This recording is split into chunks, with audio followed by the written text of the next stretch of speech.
Hallelujah, praise the Lord. আমাদের চ্যানেলে আপনাদেরকে আবারও স্বাগত জানাচ্ছি। যদি এখনো আমাদের চ্যানেলটাকে সাবস্ক্রাইব করেননি, সাবস্ক্রাইব করে নেবেন আর বেল আইকনটা প্রেস করতে ভুলবেন না, কারণ যদি বেল আইকন প্রেস না করেন আপনারা খবরই পাবেন না আমরা কত সুন্দর সুন্দর ভিডিওস আপলোড করছি। ঠিক আছে, তো আপনারা সকলেই নিশ্চয় জানেন যে আমরা এতদিন ধরে রোমিও পুস্তকের গভীর অধ্যয়ন করছি। আমরা একদম লাইন বাই লাইন ধরে ধরে প্রত্যেকটা শব্দ ধরে ধরে আমরা এই রোমিও পুস্তকটাকে বোঝার চেষ্টা করছি। 1 অধ্যায়, 2 অধ্যায়, 3 অধ্যায়, 4 অধ্যায় কমপ্লিট হয়ে গেছে। আজকে আমরা 5 অধ্যায় শুরু করব। আজকে আমরা দেখব রোমিও পুস্তকের 5 অধ্যায়ের 1 থেকে 5 পর্যন্ত। তো এতদিন আমরা কি শিখেছি আমি জাস্ট একটু ফাস্ট এটাকে রিক্যাপ করে নিচ্ছি। আমরা 1 অধ্যায়ে পোল বলেছে, মানে যুক্তিতর্ক দিকে বুঝিয়েছে যে যারা ঈশ্বরকে বিশ্বাস করে না, যারা ঈশ্বরকে ভয় করে না, যারা পাপে জীবনযাপন করছে, যারা মূর্তি পূজা করছে, বেবিচার করছে, মানে ঈশ্বরের ভয় তাদের মধ্যে নেই, তাদের জন্য বিচার অপেক্ষা করছে। 2 অধ্যায়ে পোল বুঝিয়ে দিয়েছে যারা ধার্মিকতার পথে চলার চেষ্টা করছে তাদের জন্য বিচার অপেক্ষা করছে, তাদের জন্য শাস্তি অপেক্ষা করছে। কেন? কারণ তারা ধার্মিকতায় 100% চলতে পারছে না। তারপর 3 অধ্যায়ে বলেছে যারা জিহুদি তারা ভাবছিল যে তারা তো মনোনীত জাতি, তারা হচ্ছে ঈশ্বরের মনোনীত জাতি, তারা বিধান পেয়েছে, তারা তো 100% তারা পরিত্রাণ পাবে, তারা ধার্মিক গণিত হয়ে গেছে, তারা ধার্মিক, তারা স্বর্গে যাবে, এটা ভেবেছে। কিন্তু পোল 3 অধ্যায় বুঝিয়ে দিয়েছে যে যারা জিহুদি তারা পর্যন্ত ঈশ্বরের ক্রোধের জন্য অপেক্ষা করতে হবে, তাদের জন্য ঈশ্বরের শাস্তি অপেক্ষা করছে, কারণ তারা বিধান পাওয়ার সত্ত্বেও 100% কিন্তু বিধান পালন করতে পারেনি। আর 3 অধ্যায়ের মধ্যে পোল এটাও বুঝিয়েছে যুক্তিতর্ক দিয়ে যে বিধান পালন করার দ্বারা কেউ ধার্মিক হতে পারে না, নিয়ম কানুন পালন করার দ্বারা কেউ ধার্মিক হতে পারে না। ধার্মিক মানুষ হয় যখন তারা প্রভু যিশুর উপর বিশ্বাস করে, তখন তাদেরকে ধার্মিক গণিত করা হয়। তারা ধার্মিক না, তারা পাপী, ঠিক আছে, কিন্তু তাদেরকে ধার্মিক গণিত করা হয়। তারপর 4 অধ্যায়ের মধ্যে পোল অব্রাহামের উদাহরণ দিয়েছে, দাউদের উদাহরণ দিয়েছে। এগুলি শাস্ত্র থেকে কিছু উদাহরণ নিয়ে পোল বোঝানোর চেষ্টা করেছে যে ইভেন কি অব্রাহাম পর্যন্ত ধার্মিক হয়েছে নিজের বিশ্বাস দ্বারা, কোনো ধর্মকর্ম পালন করার দ্বারা নয়। আবার পোল বুঝিয়েছে যে দাউদ নিজে বলেছে যে ধন্য সে ব্যক্তি যার পাপ ক্ষমা হয়ে গেছে। ধর্মকর্ম দিয়ে যদি ধার্মিকতা আসতো তাহলে পাপ ক্ষমার তো প্রশ্নই ওঠে না। তো এইভাবে সুন্দরভাবে 4 অধ্যায়ে পোল বুঝিয়ে দিয়েছে। শেষমেশ বুঝিয়েছে যে অব্রাহামের সন্তান কারা। অব্রাহামের সন্তান শুধু জিহুদিরা না, অব্রাহামের সন্তান তারাও যারা অব্রাহামের মতো ঈশ্বরের উপর বিশ্বাস স্থাপন করেছে, যিশুর উপর বিশ্বাস করেছে। তো আজকে 5 অধ্যায় আমরা 1 থেকে 5 পর্যন্ত দেখব। এখানে আমরা দেখব যে যেহেতু আমরা অনুগ্রহ দ্বারা পরিত্রাণ পেয়েছি, নিজের ধর্মকর্ম দ্বারা নয়, নিজে খুব ধার্মিক কাজ করেছি এই জন্য নয়, নিজে খুব ভালো ভালো কাজ করেছি এই জন্য নয়, নিজে পবিত্র ছিলাম এই জন্য নয়, কিন্তু সেটা হচ্ছে ঈশ্বরের অনুগ্রহ, ঈশ্বরের দান, এটা একটা দয়া। ঠিক আছে, যীশু খ্রিস্টর মৃত্যুর উপর বিশ্বাস করার দ্বারা আমরা সেই দয়াটা পেয়েছি। এই দয়াটা যেহেতু আমরা পেয়েছি, তার ফলে কি হয়েছে এটা আজকে আমরা দেখব। আপনারা ভিডিওটা প্রথম থেকে শেষ পর্যন্ত দেখবেন আর আপনারা অনেক কিছু বুঝতে পারবেন। আরেকটা জিনিস বলে দিচ্ছি, যদি আগের ভাগগুলি, রোমিও পুস্তকের আগের ভাগগুলি যদি না দেখে থাকেন 100% দেখবেন, কারণ যদি আপনারা সিরিয়াল বাই এক পার্ট নাম্বার 1 ভাগ 1 থেকে সবগুলি ভাগ দেখতে থাকেন, তখন আপনারা অনেক কিছু বুঝতে পারবেন। অনেক গভীর তত্ত্ব রয়েছে এই রোমিও পুস্তকে। তো চলুন আমরা 5 পদ স্টার্ট করছি, 1 পদে যাচ্ছি। সেখানে বলেছে অতএব। অতএব মানে কি? অতএব মানে হচ্ছে যেহেতু আমরা, আমাদেরকে ধার্মিক গণিত করা হয়েছে, যেহেতু আমরা অব্রাহামের সন্তান, যেহেতু আমরা বিধান পালন করা ছাড়াই, আমরা অনুগ্রহর দ্বারাই আমরা পরিত্রাণ পেয়েছি, যেটা বিশ্বাস দ্বারা এসছে, আমরা ধার্মিক গণিত হয়েছি তার জন্য। ঠিক আছে, এইটাই হচ্ছে অতএব। অতএব বিশ্বাসের মাধ্যমে যেহেতু আমরা নির্দোষ গণ্য হয়েছি, একই কথা বলছে, যেহেতু আমরা বিশ্বাসের মাধ্যমে নির্দোষ গণ্য হয়েছে। আমরা নির্দোষ নই, আমরা কেউই পবিত্র নই, কিন্তু বলছে আমাদেরকে নির্দোষ গণ্য করা হয়েছে। আবার পড়ছি, অতএব বিশ্বাসের মাধ্যমে যেহেতু আমরা নির্দোষ গণ্য হয়েছি, তাই আমাদের প্রভু যীশু খ্রিস্টের মাধ্যমে ঈশ্বরের সঙ্গে আমাদের শান্তি স্থাপিত হয়েছে। এখানে খুব ইন্টারেস্টিং ব্যাপার বলছে, যেহেতু আমরা নির্দোষ গণ্য হয়েছি, এই জন্য খ্রিস্টের দ্বারা, খ্রিস্টের মাধ্যমে ঈশ্বরের সঙ্গে আমাদের শান্তি স্থাপিত হয়েছে। এই শান্তিটা কোনো মানসিক শান্তির কথা বলছে না। এই শান্তির কথা অর্থ হচ্ছে যখন দুটো রাজার মধ্যে যুদ্ধ হয়, দুজন পার্টির মধ্যে যুদ্ধ হয়, আমরা বলি না দুটো দেশের মধ্যে শান্তি স্থাপন হয়েছে, মানে কি এখন তারা শত্রু নয়, তাদের মধ্যে যুদ্ধ হচ্ছে না। তো আমরা বাইবেলে পড়েছি যখন আমরা পাপী ছিলাম, যখন আমরা ঈশ্বরের শত্রু ছিলাম, তখন খ্রিস্ট আমাদের পাপের জন্য মারা গেছেন। তার মানে আমরা কিন্তু একসময় ঈশ্বরের শত্রু ছিলাম। ঠিক আছে, আমার আমার আর ঈশ্বরের মধ্যে শত্রুতা ছিল, আমরা বন্ধু ছিলাম না, আমরা পরিবারের অঙ্গ ছিলাম না, আমরা শত্রু ছিলাম। ঈশ্বর আমাকে শাস্তি দেওয়ার জন্য প্রস্তুত ছিলেন, ঈশ্বরের ক্রোধ আমার জন্য অপেক্ষা করছিল, পাপের শাস্তি আমার জন্য অপেক্ষা করছিল, বিচারের শাস্তি আমার জন্য অপেক্ষা করছিল। কিন্তু এখন বলছে খ্রিস্টের দ্বারা আমাদের মধ্যে শান্তি স্থাপিত হয়েছে। মানে এখন কি, এখন আর ঈশ্বর আমাকে শাস্তি দিতে চান না, ঈশ্বরের মধ্যে শান্তি হয়ে গেছে। এটা কিভাবে হয়েছে, যে আমি তো এতদিন পাপী ছিলাম, ঠিক আছে, আমি পাপী ছিলাম, যার জন্য ঈশ্বরের ক্রোধ আমার উপর আসছিল, যার জন্য ঈশ্বরের বিচার আমার উপর আসছিল। কিন্তু এখন যখন আমি নির্দোষ গণিত হয়ে গেছি, তার মানে আমার মধ্যে পাপ নেই, তার মানে আমি ধার্মিক, তার মানে আমি পবিত্র। আসলে আমি ধার্মিক নই, আসলে আমি পবিত্র নই, কিন্তু ঈশ্বরের চোখে এখন আমি ধার্মিক হয়ে গেছি, পবিত্র হয়ে গেছি, আমাকে নির্দোষ গণ্য করা হয়েছে। এই জন্য ঈশ্বর আমাকে আর শাস্তি দিতে চান না, ঈশ্বরের আমার মধ্যে একটা শান্তি স্থাপন হয়েছে। তো এখানে এটাই বলার চেষ্টা করেছে যে যেহেতু আমরা নির্দোষ গণ্য হয়েছি, এই জন্য ঈশ্বরের আমাদের মধ্যে একটা শান্তি স্থাপন হয়েছে। আশা করি বুঝতে পেরেছেন। এতদিন শান্তি ছিল না, যুদ্ধ ছিল, শত্রুতামি ছিল। এখন যিশুর দ্বারা, যিশুর রক্তের উপর বিশ্বাস দ্বারা যেহেতু আমরা নির্দোষ হয়ে গেছি, আমার আর ঈশ্বরের মধ্যে একটা শান্তি স্থাপিত হয়ে গেছে। তারই মাধ্যমে বিশ্বাসে আমরা এই অনুগ্রহে প্রবেশের অধিকার অর্জন করেছি ও তার মধ্যেই এখন আমরা অবস্থান করছি। সো এখানে বলছে যে তার মাধ্যমে, মানে যিশুর মাধ্যমে বিশ্বাসে আমরা অনুগ্রহে প্রবেশের অধিকার অর্জন করেছি। ঈশ্বর যে অনুগ্রহটা রেখেছে, সেই অনুগ্রহের মধ্যে প্রবেশ করার জন্য আমাদের বিশ্বাস প্রয়োজন ছিল। কার মাধ্যমে? যিশুর মাধ্যমে। ঠিক আছে, মানে যিশু যদি না থাকতো অনুগ্রহ কোনো কাজে আসতো না। আমি যদি বিশ্বাস না করতাম, সেই অনুগ্রহতে আমি প্রবেশ করতে পারতাম না। তার মানে যিশু, বিশ্বাস, অনুগ্রহ তিনটে একসাথে কাজ করছে। যিশুর মাধ্যমে অনুগ্রহ এসছে, সেই অনুগ্রহটা আমি পেয়েছি কিভাবে? আমার বিশ্বাস দ্বারা। এটাই এখানে বলার চেষ্টা করছে, তারই মাধ্যমে, মানে যিশুর মাধ্যমে বিশ্বাসে আমরা এই অনুগ্রহে প্রবেশ অধিকার অর্জন করেছি ও তারই মধ্যে এখন আমরা অবস্থান করছি। ও তারই মধ্যে, খ্রিস্টের মধ্যে, খ্রিস্টের অনুগ্রহের মধ্যে আমরা অবস্থান করছি। আপনি নিজেকে আজকে একটা প্রশ্ন করে দেখুন, আপনি কি সত্যিকার এই জিনিসটা বুঝতে পারছেন যে আপনি খ্রিস্টের অনুগ্রহের মধ্যে অবস্থান করছেন? আপনি থাকছেন, অবস্থান মানে কি, আমি ওখানে আছি, আপনি অনুগ্রহের উপরে দাঁড়িয়ে আছেন। অনুগ্রহ যদি না থাকতো আপনি ঈশ্বরের শত্রু হতেন, অনুগ্রহ যদি না থাকতো ঈশ্বরের শাস্তি আপনি পেতেন, অনুগ্রহ যদি না হতো বিচারে আপনার অবস্থা খারাপ হয়ে যেত, আপনি নরকে যেতেন। কিন্তু অনুগ্রহের উপর আপনি এখন দাঁড়িয়ে আছেন। এই অনুগ্রহের দ্বারা আপনার সাথে ঈশ্বরের একটা শান্তি স্থাপন হয়েছে। এই অনুগ্রহটা কত ইম্পর্টেন্ট, কত বিশাল বড় জিনিস, আপনি কি বুঝতে পারছেন? অনেক মানুষ আছে অনুগ্রহটাকে নিজের পাপের লাইসেন্স হিসেবে ব্যবহার করে। ও আমি তো অনুগ্রহ পেয়েছি, আমার পাপ তো ক্ষমা হয়ে গেছে, আমি তো নিজের, যেহেতু আমি আমার ধার্মিকতা দিয়ে পরিত্রাণ পাচ্ছি না, নিজের ধার্মিকতা দিয়ে আমি ধার্মিক গণিত হচ্ছি না, সবই দয়া, তো আমি ধার্মিক থাকার কোনো প্রয়োজন নেই, আমি যা ইচ্ছা করবো, আমি পাপে থাকবো। কিন্তু যে ব্যক্তি সত্যিকারে অনুগ্রহটাকে বুঝেছে, যে ব্যক্তি সত্যিকারে বুঝেছে যীশু খ্রিস্ট আমার পাপের জন্য এত কষ্ট পেয়েছেন, আর এটা দিয়ে আমাকে অনুগ্রহ দিয়েছে। আমি ঈশ্বরের শত্রু ছিলাম, কিন্তু এখন ঈশ্বরের পরিবারের অঙ্গ হয়েছি। আমি ঈশ্বরের শত্রু ছিলাম, কিন্তু এখন আমাদের মধ্যে শান্তি স্থাপন হয়েছে। আমি নরকের রাস্তায় যাচ্ছিলাম, কিন্তু এখন আমি স্বর্গে যেতে পারবো। এই জিনিসটা যখন আপনি বুঝবেন, তখন আপনি বুঝতে পারবেন সত্যিকারে কত অনুগ্রহ, কত দয়া, কত করুণা ঈশ্বর আপনার উপর দিয়েছেন। তখন আপনার পাপ করার কোনো ইচ্ছাই থাকবে না। আপনি কৃতজ্ঞতা, আপনার মধ্যে কৃতজ্ঞতা এত আসবে, আপনি বলবেন যে ঈশ্বর আমার জন্য এত করেছে, আর আমি পাপে জীবনযাপন করব। কিন্তু যে ব্যক্তি আসল অনুগ্রহ বুঝে না, উপলব্ধি করেন, মানে এখানে কিছু বুঝে, এখানে কিছু উপলব্ধি করছে না, সে কি করবে? অনুগ্রহটাকে নিয়ে পাপে লিপ্ত হবে। আবার অনেকে আছে এখানেও অনুগ্রহ বোঝে না, তারা ভাবে যে যদি যত বেশি আমি ধার্মিক হব, যত বেশি আমি ধর্মকর্ম করব, যত বেশি আমি প্রার্থনা করব, যত বেশি আমি বাইবেল পড়ব, যত বেশি আমি চার্চে যাব, তত বেশি ঈশ্বর আমাকে ভালোবাসবেন, তত বেশি আমি ধার্মিক হব। এর মানে এটা বলছি না প্রার্থনা করবেন না, বাইবেল পড়বেন না, মণ্ডলী যাবেন না।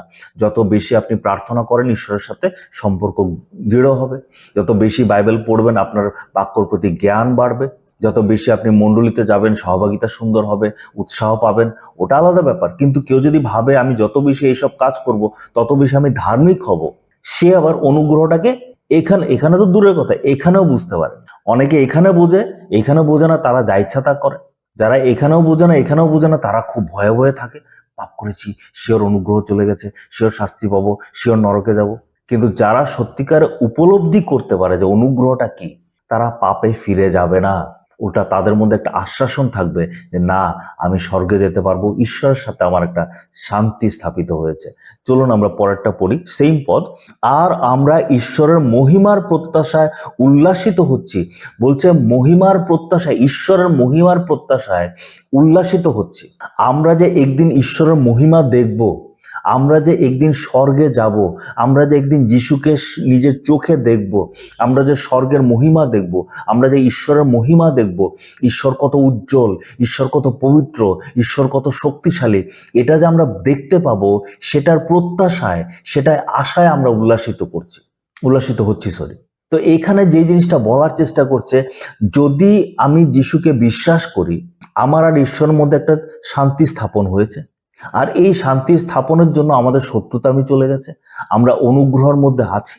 আর এটার দ্বারা আমাদের জীবনে একটা প্রত্যাশা আসছে যে আমি স্বর্গে যাব, ঈশ্বরের মহিমা দেখব, আর সেটাতে আমরা উল্লাসিত হচ্ছি।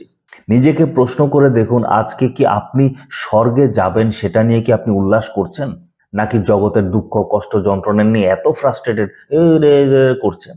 আপনি কি শুধু জগৎটাকে নিয়ে চিন্তা করছেন যে পড়াশোনা করতে হবে, চাকরি করতে হবে, ইনকাম করতে হবে, এগুলি সব ইম্পর্টেন্ট, এগুলি করতে হবে আমাদের, কিন্তু এগুলি নিয়ে এত ব্যস্ত যে আপনি সেই স্বর্গের প্রত্যাশাকে ভুলে গেছেন। আপনি যে একদিন স্বর্গে যাবেন, ঈশ্বরের মহিমা যে নিজের চোখে দেখবেন, সেটাতে উল্লাসিত হতে আপনি ভুলে গেছেন। চলুন আমরা নেক্সট পদটা পড়ি। শুধু তাই নয়, আমরা আমাদের দুঃখ কষ্টেও আনন্দ করি। এইখানে খুব ইন্টারেস্টিং ব্যাপার, বলছে শুধু তাই নয়, মানে শুধু যে আমরা প্রত্যাশা করছি আমরা স্বর্গে যাব, শুধু সেটাতে আনন্দিত হচ্ছি এটা না, আমরা দুঃখ কষ্টতেও আনন্দ করি। এই কথাটা কে বলছে? এই চিঠিটা কে লিখেছে? পোল লিখেছে। পোল বলছে আমরা আমাদের দুঃখ কষ্টতেও আনন্দ করি। এই পোল কিরকম দুঃখ কষ্ট পেয়েছে আপনারা জানেন? পোলকে 5 বার চাবুক দিয়ে মারা হয়েছে। যিশুকে মারা হয়েছে একবার, 39 বার। পোলকে 5 বার মারা হয়েছে। এখন প্রত্যেকবার কি 39 বার করে মারা হয়েছে কিনা এটা আমরা জানি না, কিন্তু এটলিস্ট একবার মেরে তো ছেড়ে দেয়নি, নিশ্চয় 15টা 20টা মেরেছে। এরকম করে যিশুকে যেভাবে মেরেছিল, আপনারা নিশ্চয় প্যাশন অফ দ্য ক্রাইস্ট ফিল্মটা দেখেছেন, সেখানে আপনারা দেখেছেন যে কিভাবে যিশুকে যখন চাবুক দিয়ে মেরেছে মাংস ছিঁড়ে এসছে। এইভাবে পোলকে ধরলাম, আমরা যদি ধরি 15 বার করেও, 15 বার তো হয়নি, আরো 20 বারে হতে পারে, ধরলাম 15 বার মেরেছে, 5 বার মেরেছে, তার মানে পোলের পিঠের অবস্থা কি হতে পারে একটু কল্পনা করতে পারেন? পোলের বুকের অবস্থা, পেটের অবস্থা কেমন হতে পারে একটু কল্পনা করতে পারেন? মাংস ছিঁড়ে রয়েছে, দাগ, কত রকমের দাগ রয়েছে। তারপর পোলকে পাথর দিয়ে কতবার মারা হয়েছে হিসাব নেই। এমনও হয়েছে যে পাথর দিয়ে মারতে মারতে মারতে মারতে মানুষ ভেবেছে মরেই গেছে, মানে লাশের মধ্যে এভাবে পড়ে রয়েছিল, শ্বাস নিচ্ছিল না। ধরে হাতে পায়ে ধরে শহরের বাইরে ফেলে দিয়ে চলে এসছে। জাহাজ ভেঙে গেছে, সারা রাত এই একটা কাঠের মধ্যে ভেসে কাটিয়েছে। প্রচার করতে গেছে, সাপের কামড় খেয়েছে, কত রকম তাড়না অত্যাচার, কতবার জেলে গেছে, কতবার বন্দি বানিয়ে রাস্তা দিয়ে তাদেরকে ধরে নিয়ে গেছে, শেষমেশ তাকে হত্যা করা হলো। তারপর আমরা জানি সে করিন্থীয় পুস্তকে বলেছে সে বিশ্বাসীদের ব্যাপারে অনেক চিন্তা করত, টেনশন করত। যে ব্যক্তি এতগুলি কষ্ট পেয়েছে সে বলছে আমরা দুঃখ কষ্টে আনন্দ করি। আজকাল দুঃখের কথা খ্রিস্টীয় বিশ্বাসীরা হালকা একটু দুঃখ কষ্ট আসলে আনন্দ করা ভুলে যায়। একটু অসুস্থ হলাম, করা শুরু করে দিই, চাকরি হচ্ছে না, বিয়ে হচ্ছে না, এগুলি তো সাধারণ। এইগুলি যে দুঃখ কষ্টের জন্য আমরা এত টেনশন করি, এগুলি তো পৃথিবীর প্রায় প্রত্যেকজন মানুষের জীবনে হয়।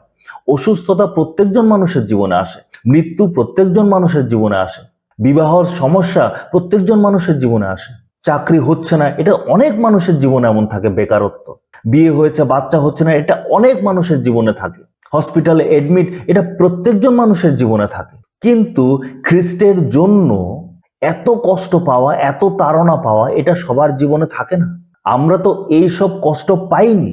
আমরা এই সাধারণ অসুস্থতা হলে পাগল হয়ে যাই, হোয়াটসঅ্যাপে গ্রুপে মেসেজ করা শুরু করে দিই, আমার জন্য প্রেয়ার করবেন, আমার জন্য প্রেয়ার করবেন। জ্বর হলে, মাথা ব্যথা হলে আমরা পাগল হয়ে যাই। চাকরি হচ্ছে না, পাগল হয়ে যাই। বিয়ে হচ্ছে না, পাগল হয়ে যাই। বাচ্চা হচ্ছে না, পাগল হয়ে যাই। পোল যে এত কষ্ট পেয়েছে, সে বলছে আমি দুঃখ কষ্টেতে আনন্দ করি। তো এত বড় দুঃখ কষ্টতে যদি পোল আনন্দ করতে পারছে, আপনি আর আমি কি আমাদের দুঃখ কষ্টতে আনন্দ করতে পারি না?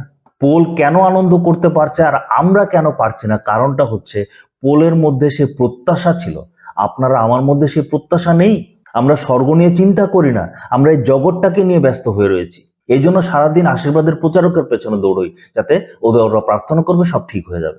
পোলের মধ্যে প্রত্যাশা ছিল যে এই দুঃখ কষ্টের পরে আমি স্বর্গে যাব, ঈশ্বরের মহিমা দেখব। এই জন্য সে আনন্দ করত। আপনারা আমার মধ্যে সেই প্রত্যাশা নেই, এই জন্য আমরা একটু দুঃখ কষ্ট আসলে করা শুরু করে দিই। আরেকটা জিনিস এখানে বলছে, চলুন আমরা পড়ি। সেখানে লেখা আছে, আবার পড়ছি 3 পদ।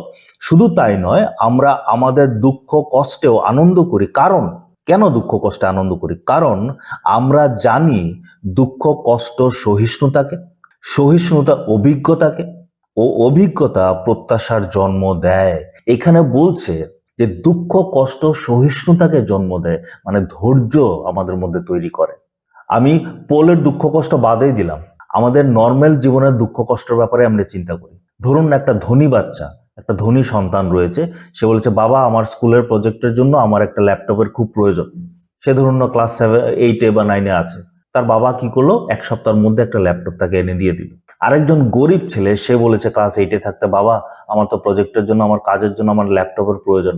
বাবা বলল যে বাবা শুন, এখন টাকা পয়সা নেই, যখন হবে আমি দেবো। তো সেই বাবা, গরিব বাবা, পরিশ্রম করে টাকা জমাতে জমাতে জমাতে জমাতে যখন ছেলে ক্লাস 12-এ উঠলো, তখন হয়তো বাবা তাকে একটা ল্যাপটপ এনে দিল। তার মানে ওই ধনী ব্যক্তির, ধনী ছেলেটার অপেক্ষা করতে কদিন হয়েছে? 7 দিন। আর এই যে গরিব বাচ্চা, তার অপেক্ষা করতে কদিন হয়েছে, কদিন লেগেছে? সে তার অপেক্ষা করতে হয়েছে 4 বছর। ধনী ছেলেটা অপেক্ষা করতে শিখেইনি, তার ধৈর্য ধরতে তার হয়নি, বলেছে 1 সপ্তাহের মধ্যে চলে এসছে। এই গরিব ছেলে, তার অপেক্ষা করতে হয়েছে, তার ধৈর্য ধরতে হয়েছে 2 বছর 4 বছর সে ধৈর্য ধরেছে, তারপরে গিয়ে তার কাছে একটা ল্যাপটপ এসছে। কে ধৈর্য শিখবে, সেই ধনী বাচ্চাটা না সেই গরিব বাচ্চাটা? নিশ্চয় সেই গরিব বাচ্চাটা ধৈর্য শিখবে, কারণ সে 4 বছর অপেক্ষা করেছে। সে একইভাবে যার জীবনে দুঃখ কষ্ট আসে না, সে ধৈর্যশীল হতে পারে না। যার জীবনে দুঃখ কষ্ট আসে আর সে সেই দুঃখ কষ্টর সময় স্ট্রং থেকেছে, শক্তিশালী থেকেছে, ভেঙে পড়েনি, সে ভবিষ্যতে ধৈর্যশীল হয়েছে। আপনারা জানেন, যদি ধৈর্য একজন মানুষের না থাকে, সে জীবনে কিছুই করতে পারবে না। কেউ যদি ব্যবসা করতে যায় আর তার মধ্যে যদি ধৈর্য নেই, সে 2 মাস ব্যবসা করে যখন দেখবে প্রফিট হচ্ছে না, দেয় কোনো লাভ নেই, ছেড়ে দেয়। চাকরি করতে যাবে, চাকরি করতে গিয়ে যখন দেখবে প্রেশার বেশি, বস উল্টাপাল্টা কথা বলছে, তার ধৈর্য হারিয়ে ফেলবে, এই কাজ করব না। বিয়ে করবে ভেবেছে, বিয়ে করে ভেবেছে বিয়েটা একদম হিন্দি সিনেমার একটা রোমান্টিক সিনেমার মতো হবে। যখন বিয়ে করে দেখে যে না, এমন না, অনেক দায়িত্ব বেড়ে গেছে, অনেক এই করতে হয় সেই করতে হয়,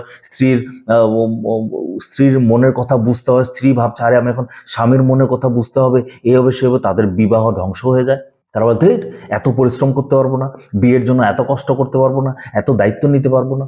একজন মহিলা যার মধ্যে ধৈর্য নেই, সে তার যখন বাচ্চা হবে, সে ভাবে ও বাপরে বাপ, এই বাচ্চাটাকে খাওয়াও, এই বাচ্চাটাকে দেখভাল করো, আবার ঘরের কাজ করো, এই করো সে করো, বাপরে বাপ এত পরিশ্রম, না না আমার দ্বারা হচ্ছে না।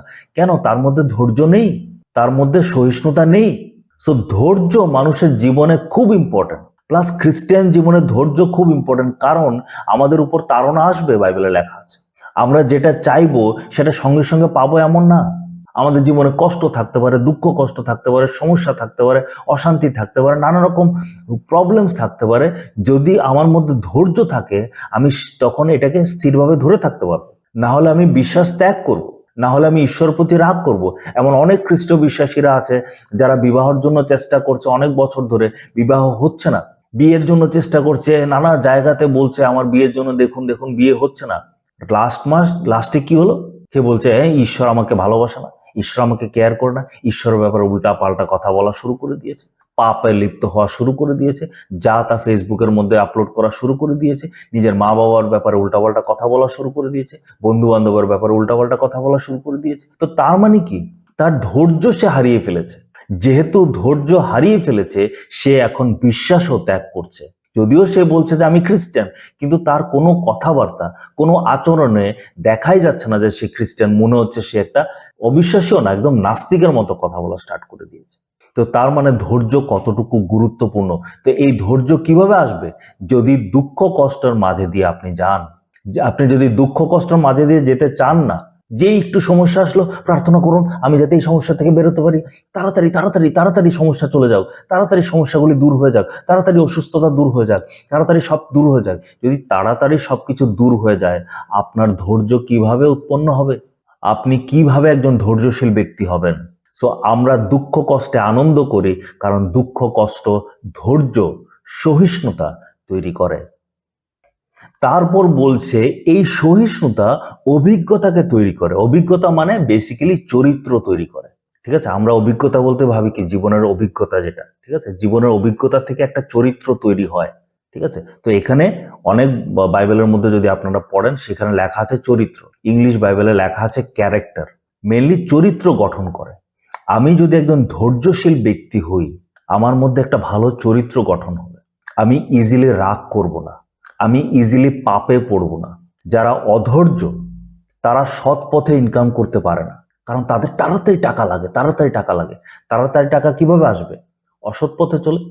যাদের ধৈর্য নেই তারা মণ্ডলীতে আসতে চাইবে না। কেন? এত দূর আসবো, আবার বসবো, এত লম্বা প্রচার শুনবো, এর থেকে ভালো ইউটিউবে 15 মিনিটে একটা ভিডিও দেখে নিস।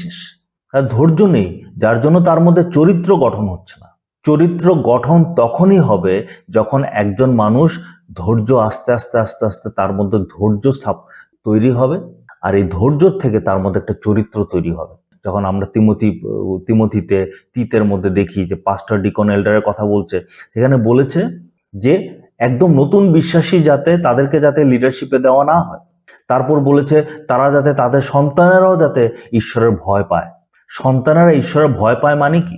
মানে হচ্ছে এই ব্যক্তিটা অনেকটা বছর কাটিয়েছে, সে মণ্ডলীতে অনেকটা জীবন কাটিয়েছে, সে বিবাহ করেছে, বিবাহটাকে সে মেনটেন করেছে, নিজের সন্তানদেরকে সুন্দরভাবে গড়ে তুলেছে।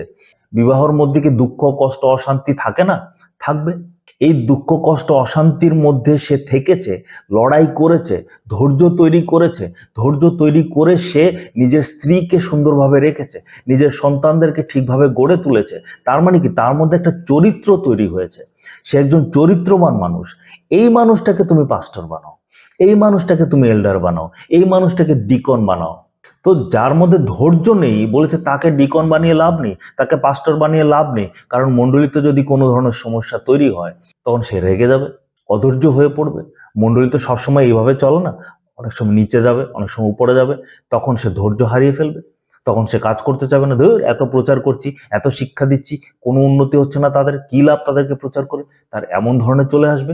ইভ্যাঞ্জেলিজম এত প্রচার করছি, ইভ্যাঞ্জেলিজম করছি, কেউ অনুতাপ করে না, কেউ প্রভুতে আসে না, ধর করে লাভ নেই। কারণ তার মধ্যে সেই চরিত্রটা গঠন হয়নি। একবার যখন দুঃখ কষ্টের মাঝে দিয়ে গিয়ে তার ধৈর্য তৈরি হবে, এই ধৈর্য করতে করতে করতে করতে করতে করতে যখন তার চরিত্র তৈরি হবে, তখন সে অটোমেটিক্যালি একটা ভালো মানুষের মতো জীবনযাপন করতে পারবে। তো এখানে এটাই বলছে, দুঃখ কষ্ট ধৈর্য তৈরি করে। ধৈর্য একটা চরিত্র, একটা ক্যারেক্টার তৈরি করে। তারপরে 4 পদ আমরা আবার পড়ছি। সহিষ্ণুতা অভিজ্ঞতাকে মানে চরিত্রকে, ও অভিজ্ঞতা প্রত্যাশার জন্ম দেয়। এইখানে একটু আগে আমরা বললাম যে পোল কি বলছে? আমি ঈশ্বরের মহিমার প্রত্যাশা আনন্দিত করি, উল্লাস করি। তো বলছে দুঃখ কষ্ট সহিষ্ণুতাকে জন্ম দেয়। সহিষ্ণুতার দ্বারা চরিত্র তৈরি হয়, আর এই চরিত্রর দ্বারা আমাদের জীবনে প্রত্যাশা চলে আসে। যখন আমি প্রকৃত একটা খ্রিস্টীয় বিশ্বাসীর চরিত্রয় জীবনযাপন করব, আমার মধ্যে প্রত্যাশা তৈরি হবে যে হ্যাঁ, আমি 100% আমি জানি আমি স্বর্গে যাব। যদি আমি দুঃখ কষ্টের সময় তাড়াতাড়ি দুঃখ কষ্ট চলে যাও চলে যাও চলে যাও করি, আমার মধ্যে ধৈর্য তৈরি হবে না। যখন ধৈর্য তৈরি হবে না, আমার মধ্যে চরিত্র তৈরি হবে না। চরিত্র যখন তৈরি হবে না, প্রত্যাশা পর্যন্ত আসবে না। এই জন্য বেশিরভাগ খ্রিস্টানদের জীবনে সেই স্বর্গে যাওয়ার প্রত্যাশাই নেই।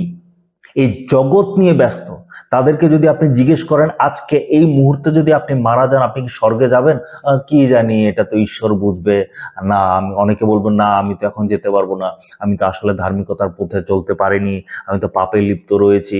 কিন্তু যে ব্যক্তি দুঃখের মাঝে দিয়ে ধৈর্যের মাঝে দিয়ে চরিত্র গঠন করে নিয়েছে, তার মধ্যে সে প্রত্যাশা থাকবে যে না আমি জানি আমি স্বর্গে যাব, কারণ তার মধ্যে চরিত্র তৈরি হয়ে গেছে, তার প্রত্যাশা আছে। একজন মানুষের জীবনে যখন একটা কারেক্ট চরিত্র তৈরি হয়, তাকে কেউ ভাঙতে পারে না, তাকে কেউ নিরাশ করতে পারে না। তার জীবনে যতই তাড়না আসুক, তার জীবনে যতই কষ্ট আসুক, তার জীবনে যতই সমস্যা আসুক, তার পরিবারের মানুষ তার বিরুদ্ধে দাঁড়াতে পারে, তার বন্ধু বান্ধব তার বিরুদ্ধে দাঁড়াতে পারে, সমাজের মানুষ তার বিরুদ্ধে দাঁড়াতে পারে, নেতারা, পাড়ার মানুষরা সবাই তার বিরুদ্ধে দাঁড়াতে পারে, কিন্তু সে তার বিশ্বাস হারাবে না, সে তার প্রত্যাশা হারাবে না। কারণ তার একটা চরিত্র গঠন হয়ে গেছে, সে একটা স্ট্রং মানুষ হয়ে গেছে, একজন শক্তিশালী মানুষ হয়েছে। শক্তিশালী মানে বডি বিল্ডার শক্তিশালী না, তার মনটা শক্তিশালী হয়ে গেছে, যার চরিত্র শক্তিশালী হয়ে গেছে। তাকে যদি আপনি মারেনও, তাকে যদি আপনি গালাগালিও করেন, তাকে যদি অপমান করেন, তার সাথে যা ইচ্ছা তা করেন, সে কিন্তু বিশ্বাস ত্যাগ করবে না, কারণ তার চরিত্র গঠন হয়েছে।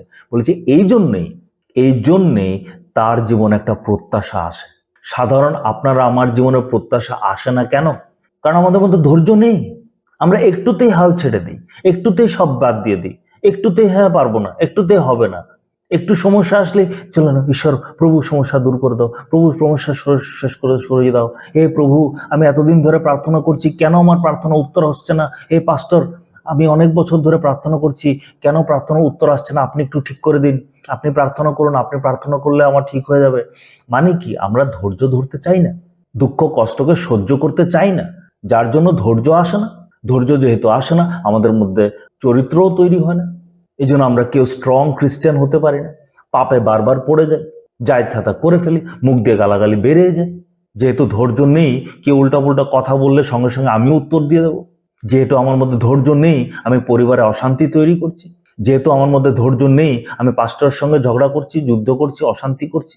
যেহেতু আমার মধ্যে চরিত্র নেই, আমি এর বিরুদ্ধে তার বিরুদ্ধে সমালোচনা করছি। যেহেতু আমার মধ্যে চরিত্র নেই, একটু সমস্যা আসলো আমি শেষ, একটু সমস্যা আসলো আমি মিথ্যা কথা বলে দিলাম, একটু চাপ আসলো আমি পাপ করে দিলাম, একটু লোভ আসলো আমি টাকাটা নিয়ে নিলাম, কারণ আমার মধ্যে চরিত্র নেই। যে ব্যক্তি চরিত্রবান সে পাপে পড়ে না, সে পাপের সাথে লড়াই করে, পাপের বিরুদ্ধে সে লড়াই করে। কিন্তু যার চরিত্র নেই, শয়তান একটু প্রলোভন দিতেই সে পড়ে যাবে, আবার সেটাকে জাস্টিফাই করবে, সবাই তো পাপ করে, কেউ তো পারফেক্ট না, করে হয়ে গেছে, এমন ধরনের। আসলে সে একজন দুর্বল ব্যক্তি, সে চরিত্রবান ব্যক্তি না, এই জন্য তার জীবনে কোনো প্রত্যাশা নেই। আপনি যদি চরিত্রবান মানুষ হয়ে থাকেন, আপনার জীবনে প্রত্যাশা থাকবে যে আপনি একদিন স্বর্গে যাবেন। তো এই জন্যই পোল বলছে যে আমরা দুঃখ কষ্টের সময় আনন্দ করি, কারণ এই দুঃখ কষ্ট ঘুরে ফিরে গিয়ে আমাদেরকে প্রত্যাশার দিকে নিয়ে যাচ্ছে।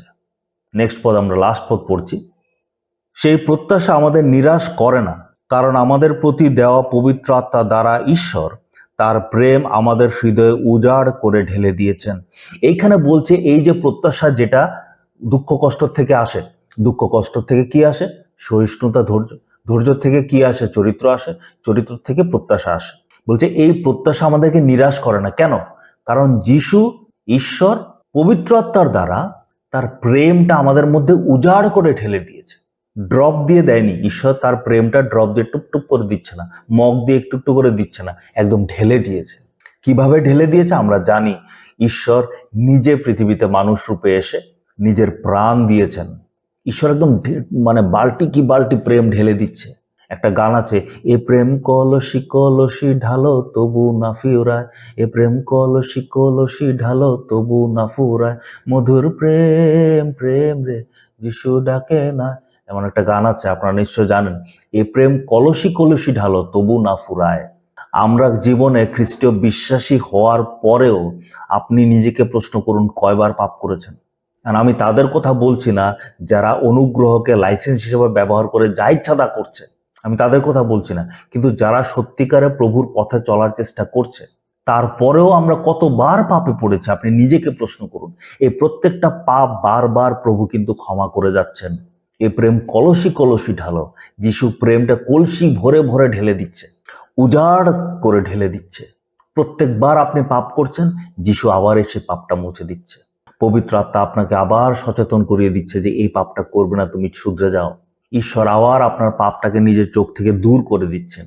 বলছে, এটাই বলছে, এই প্রত্যাশা আমাদেরকে নিরাশ করবে না। আমরা যে প্রত্যাশা রেখেছি যে আমি একদিন স্বর্গে যাব, সেটা আমাকে নিরাশ করবে না, 100% আমাকে স্বর্গে নিয়ে যাবেই। আজকে যদি আপনার মনের মধ্যে প্রত্যাশা আছে যে আপনি একদিন ঈশ্বরকে দেখবেন, যিশুকে দেখবেন, আপনি স্বর্গে যাবেন, এই প্রত্যাশাটা মিথ্যে নয়, এটা আপনাকে নিরাশ করবে না, আপনি 100% যাবেন। কিন্তু এই প্রকৃত প্রত্যাশা আসবে কিভাবে? যখন আপনি দুঃখ কষ্টের মাঝে দিয়ে যাবেন।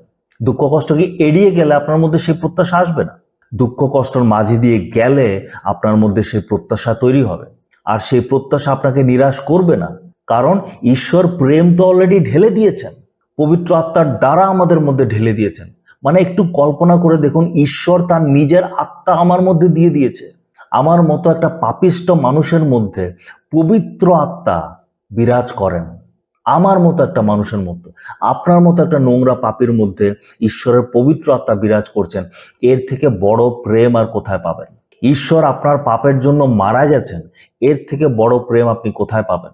আপনি প্রত্যেক দিন কিছু না কিছু পাপ করছেন, আর প্রত্যেক দিন সে পাপগুলি ঈশ্বর ক্ষমা করে দিচ্ছেন, এর থেকে বড় প্রেম আপনি কোথায় পাবেন? তো আজকে আমরা এটাই দেখলাম যে যেহেতু আমাদেরকে ধার্মিক প্রতিপন্ন করা হয়েছে, নির্দোষ গণ্য করা হয়েছে, কিভাবে? নিজের কাজ দ্বারা না, বিশ্বাসের দ্বারা, অনুগ্রহের দ্বারা, যিশুর মাধ্যমে। এর দ্বারা কি হয়েছে? আমাদের আর ঈশ্বরের মধ্যে শান্তি হয়েছে, আর এজন্য আমরা অনুগ্রহের মধ্যে, যিশুর অনুগ্রহের মধ্যে আমরা দাঁড়াতে পারছি। আর আমাদের জীবনে একটা প্রত্যাশা আসবে, সেই প্রত্যাশাতে আমরা উল্লাসিত করব, আমরা আনন্দিত হব। সেই প্রত্যাশা কিভাবে আসবে? যখন আমি দুঃখ কষ্টের মাঝে দিয়ে ধরে থাকব, দুঃখ কষ্টের মাঝে দিয়ে আমি যাব, দুঃখ কষ্ট আসতেই ছেড়ে দাও ছেড়ে দাও ছেড়ে দাও করবো না, দুঃখ কষ্টের মাঝে দিয়ে যাব।